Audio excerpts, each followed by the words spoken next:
हरे कृष्णा। स्वागत है आपका हमारी इस नई वीडियो में।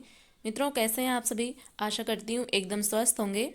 आज हम लोग गीता के अष्टम अध्याय के 11वें और 12वें नंबर के श्लोक को पढ़ने वाले हैं। इसके पूर्व हम लोग 10 श्लोकों तक पढ़ लिए थे, जिसमें श्री भगवान अर्जुन से कहते हैं कि जो पुरुष अंत काल में भगवान का स्मरण करते हुए अपने प्राणों को त्यागता है, वह निसंदेह ही परमात्मा को प्राप्त हो जाता है। आज हम लोग गीता के अष्टम अध्याय के 11वें नंबर के श्लोक को जानने वाले हैं, तो चलिए प्रारंभ करते हैं।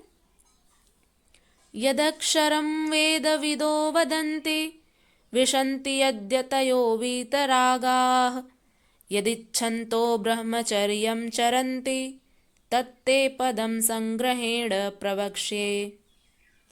मित्रों, आइए इसके शब्दार्थ को देखते हैं, फिर इसके अनुवाद को जानने का प्रयत्न करेंगे। इसका शब्दार्थ है यद अक्षरम वेदविदो वदन्ति।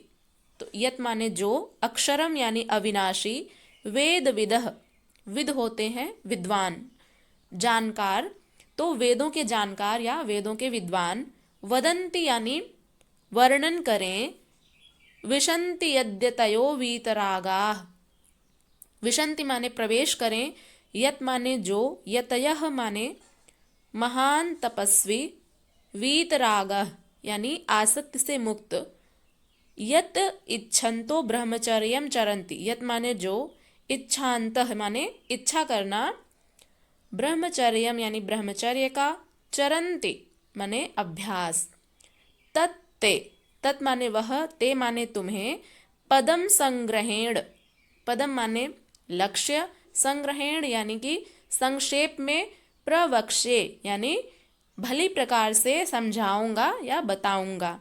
इसमें प्र उपसर्ग लगा है, इसलिए इसका अर्थ हुआ भली प्रकार से। वक्ष्य माने बताऊंगा या समझाऊंगा। तो इसको भगवान श्री कृष्ण अर्जुन से क्या कह रहे हैं, इसके अनुवाद को जानते हैं।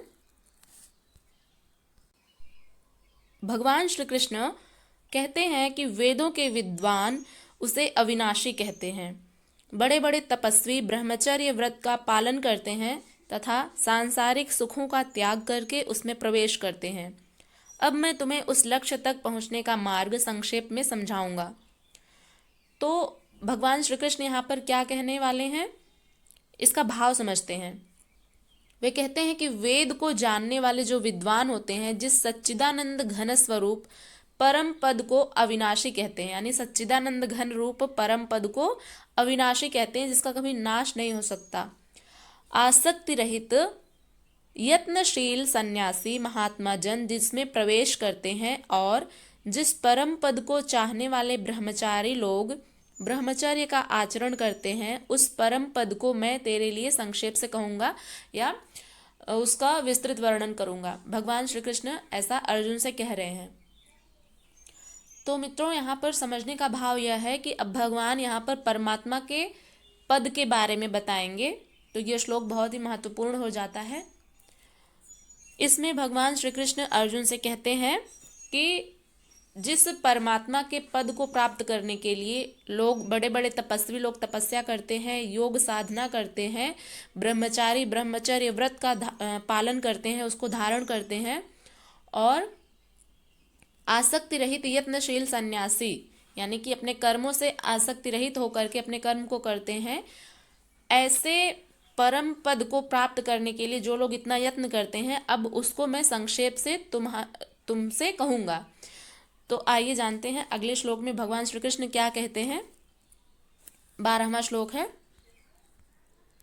सर्वद्वाराणि संयम्य मनोहृदि निरुध्य च मूर्धन्याधायात्मनः प्राणम अस्थितो योग धारणम। इसका शब्दार्थ है सर्वद्वाराणि सभी द्वारों को, संयम्य यानी रोकते हुए, मनोहृदि निरुध्य च, निरुद्ध का अर्थ होता है रोकना या सीमित, तो मनोहृदि यानी मन को, हृदय माने हृदय क्षेत्र में, निरुद्ध यानी रोक कर, च माने और, मूर्धन्य आधाय आत्मनः, मूर्धन्य यानी जो सिर में, मूर्धन्य का अर्थ हुआ सिर में, आधाय माने स्थापित करते हैं, आत्मनः यानी आत्मा को, प्राणम यानी प्राण को, अस्थितः यानी स्थित करके, योग धारणम योग धारणाम यानी योगिक एकाग्रता। तो मित्रों ये रहा शब्दार्थ। आइए इसके अनुवाद को जानते हैं।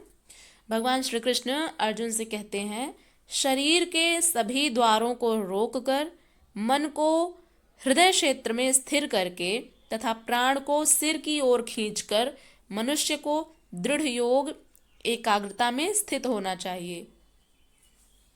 मित्रों कितना मुश्किल लग रहा है इसको पढ़ करके ही, मतलब वो जो क्रियाएं होंगी इसमें जो भगवान बता रहे हैं, जैसे शरीर के सभी द्वारों को रोक करके, यानी जो हमारे जो आँख कान नाक जीभ त्वचा ये सब जो इसके जो मुख हैं, इसके सभी द्वार हैं, जो जैसे हम लोग श्वास लेते हैं तो नाक को भी बंद रख देना है, आँख से देखते हैं तो आँख को भी बंद रखना है, कान से सुनते हैं तो कान को भी बंद रखना है। यानी शरीर के सभी द्वारों को रोक करके मन को हृदय क्षेत्र में स्थिर करके, जो हमारा मन है उसको हृदय में ही स्थित कर देना है, स्थिर करना है, और प्राण को सिर की ओर खींच करके, जो हमारा प्राण है उसको यहाँ सिर के ऊपर ले आना है, सिर की तरफ खींचना है, और मनुष्य को दृढ़ योग एकाग्रता में स्थित होना चाहिए। तो मनुष्य को कैसे स्थित होना चाहिए और किस प्रकार से वो परमात्मा की प्राप्ति कर सकते हैं, तो इसका भगवान ने विस्तृत वर्णन किया है। ये सभी क्रियाएं करके मनुष्य को दृढ़ योग एकाग्रता में स्थित होना चाहिए। तो आशा करते हैं कि आपको ये समझ में आ गया होगा कि किस प्रकार से क्रिया करनी है। तो भगवान ने अर्जुन को बताया कि परमात्मा की प्राप्ति किस प्रकार से हो सकती है। मित्रों यहाँ तक इन दोनों ही श्लोकों में यदि आप लोगों को कोई भी संशय हो, कुछ ना समझ में आया हो, तो आप लोग निसंदेह पूछ सकते हैं, और इस वीडियो के बारे में अपना फीडबैक ज़रूर दीजिएगा कि व्याख्या कैसी लगी, आपको समझ में आई या नहीं। और ऐसे ही वीडियोस देखने के लिए हमारे चैनल पर यदि आप नए हैं तो सब्सक्राइब कर लीजिएगा, और अपने मित्रों तक भी इस वीडियो को अवश्य ही शेयर करिएगा, ताकि गीता के ज्ञान का प्रकाश प्रसार हो सके, ऐसा हमारा उद्देश्य है। और चलिए फिर मिलते हैं अगली वीडियो में अगले श्लोक के साथ। तब तक के लिए अपना खूब सारा ध्यान रखिएगा मित्रों। हरे कृष्णा, नमः संस्कृताय।